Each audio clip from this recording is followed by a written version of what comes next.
Wait లాస్కి, డైజెషన్కి, gas ప్రాబ్లంకి దేనికైనా ఇంట్లో ఈ పౌడర్ని చేసి పెట్టుకోండి, మీకు మంచి రిజల్ట్ లభిస్తుంది.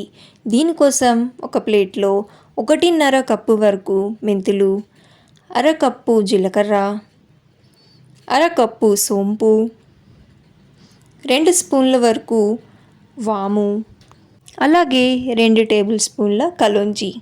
మనకి ఈ పౌడర్లోకి మెంతులే మెయిన్ ఇంగ్రీడియంట్ కాబట్టి ఎక్కువ క్వాంటిటీ తీసుకున్నాను. మీరు కూడా సేమ్ అన్నీ ఇదే క్వాంటిటీలో తీసుకోండి.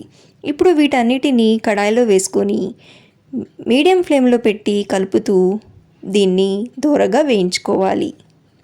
కలుపుతూ 15 నుంచి 20 నిమిషాల వరకు మెంతులు కొంచెం ఎర్రపడేంత వరకు వేయించుకోవాలి.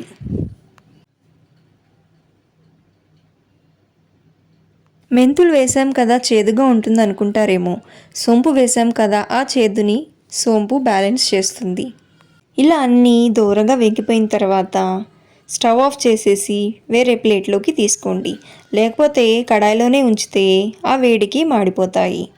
ప్లేట్లోకి తీసుకున్న తర్వాత పూర్తిగా చల్లారనివ్వండి.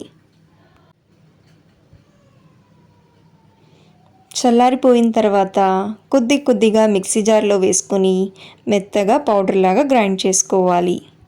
ఈ పౌడర్ని పరుగడుపున గోరువెచ్చని నీళ్ళల్లో 1 స్పూన్ కలుపుకొని తీసుకోండి. మీకు మంచి రిజల్ట్ వస్తుందండి. తప్పకుండా ట్రై చేయండి. ట్రై చేసి మీకు రిజల్ట్ వచ్చిందో లేదో నాకు తప్పకుండా కామెంట్లో చెప్పండి. మరి ఇలాంటి మరిన్ని వీడియోస్ కోసం మా ఛానల్ని సబ్స్క్రైబ్ చేసుకోండి. Thank you for watching.